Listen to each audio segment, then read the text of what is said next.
What is going on, team?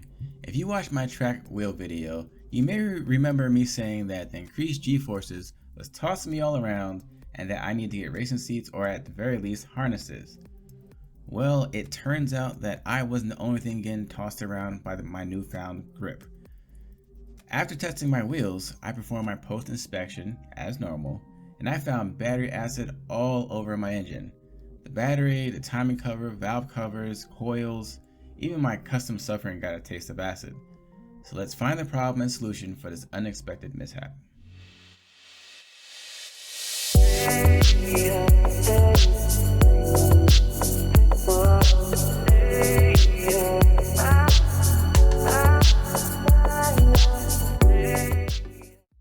Okay, really quick, I want to say thank you for all your support.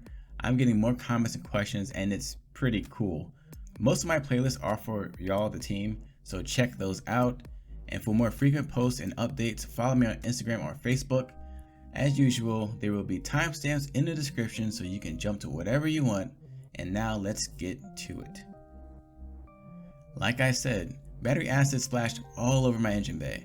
This is because traditional lead acid batteries use sulfuric acid and lead to create the chemical reaction that produces current or voltage. They're not the same. Between changes in temperatures and the chemical reaction, gases are created, mainly hydrogen gas, which is highly flammable. So, to not have the battery swell up with flammable gas, battery castings have little vents so the battery can breathe. These vents are designed to let the gas out, but deter liquid from getting out of the battery under normal driving conditions. Track driving obviously is not considered a normal driving condition. The issue of acid splashing is not new for performance-focused cars, and some OEMs use a tube system to direct the vented acid to the ground. But 90s cars, especially eco cars like how Benji started, did not come with this. So as a result of my newfound performance, I have to upgrade my battery. Now there are several solutions to this problem. I can retrofit or create a tube system, relocate the battery and install a battery box, or I can change the style of battery that I'm using. Changing the battery will allow me to fix the problem, save the labor of relocating the battery and cables, and possibly reduce weight. The two battery types that I considered were AGM and lithium-ion. Both are more expensive than traditional, but racing is a game where you have to pay to play. AGM, or absorbed glass mat batteries, use a sponge-like glass material saturated with acid between the lead plates. It still has liquid acid, but it does not move freely like a traditional battery. There are also sealed versions available. Many modern cars use AGMs because they don't require any modification to the charging system, and they perform better than traditional batteries. And because of their popularity, the technology has progressed and now there are lightweight versions available. Lithium-ion batteries can be comprised of many different combinations of materials, including carbon, a reactive metal, and polymers, but acid and lead are normally not used. They are much lighter than traditional batteries and AGMs. The materials have a much higher energy potential than traditional materials as well, but the energy output and light weight come at a cost. Lithium batteries require an electronic monitoring system because the cell charges have to be balanced in order for the battery to be stable. Not only does this complicate the battery design, but electronics are more sensitive to extreme temperatures. They also require a different style of charger. In addition, if a lithium battery fully discharges, the likelihood of recovery is very low, and they should not be jump-started. I chose the Antigravity ATX20RS. I chose this model because it is suitable for my application. I do not have a high-powered sound system, auxiliary lights, or let my car sit with the key in the on position for extended amounts of time. Antigravity has a wide range of products, so you'll have to do your due diligence in finding the right part for you. They have great customer service, so email them if you're not sure. So here's the box. It comes with terminal blocks, matching M6 bolts, height spacers, and an instruction manual. The entire box with the contents weigh just over 4 pounds 2 ounces. I learned about anti-gravity from the G20 projects interview because Al has one installed in his G20 and had nothing but good things to say about it. Of course, I still did my research and found other brands and things that were competitive. I was on the fence between this and the Braille AGM battery, but the idea of having a 4-pound battery really won me over, and it is pretty cool.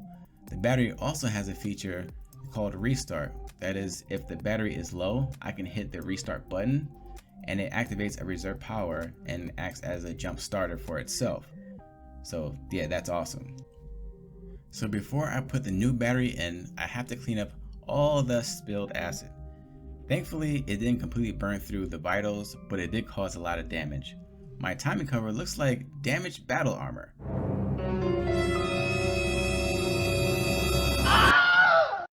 Whether something is acid or not is determined by its pH level.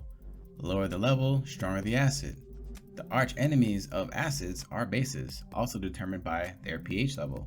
So to neutralize one, you can use the other. I used some shop towels, gloves, and hydrogen peroxide to clean up the mess. I didn't want to spray peroxide all over the place because that can have a negative reaction to my parts as well. I just put some peroxide on the shop towels and rubbed the affected areas. I did disassemble some of the car in order to confirm functionality was not affected. It's not worth the risk of rolling the dice and not checking, so you have to be patient and check everything thoroughly if you do encounter something like this. Thankfully, my timing belt and coils seem to be in working condition, but I'll have to monitor the coils and harness because they did get some acid on them. And as you can see, after cleaning the parts, they are stained, but the acid is neutralized. Antigravity does offer direct replacement batteries, but I didn't get one. So I have to install the terminals and customize how the battery is fastened to Benji. First, I had to figure out how I wanted to orient the battery. The determining factors were how the harness runs and the direction that the hold down works. One of the nice things about these batteries is that you can mount them however you want. I decided that this was the best orientation and my terminals should be in the high position. With this orientation, I have access to the restart button, the terminals are accessible, and I can use the OEM battery bracket and tray. Then I installed the SAE terminal adapters. I did purchase them separately, but they fit the M6 blocks that came with the battery. To cover the exposed positive side, I trimmed the top of the cover that the batteries came with and just reinstalled it. From there, I knew exactly where the harness connectors needed to be. I thoroughly cleaned the connectors and all the wiring and adjusted their positions so they weren't under tension. Once the terminals and cables were in place, it was time to modify the hold down system. My bracket was rusty and crusty, so I took the time to sand and paint it, and I finally cleaned it up. I also put these pieces of foam for a firm but not abrasive fit. The J-hooks were about 4 inches too long to work with the new orientation. So I test fitted everything to see where I would need these to go. There are 3 marks, one where I cut and 2 pinch points. I used vice grips to pinch the points and bend this section. I did reference the OEM hooks to match the angle, then I cut off the rest. This is the OEM and new hook sections side by side.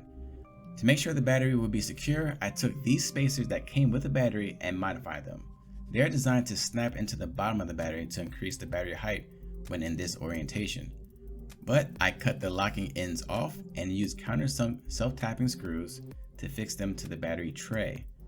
These are the updated mounting components.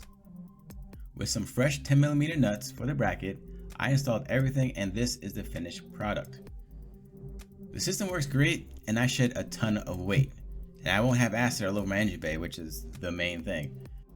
So that's all I have for this video. Remember to like, subscribe, and share because never stop learning is the goal and you can be the best version of yourself every day.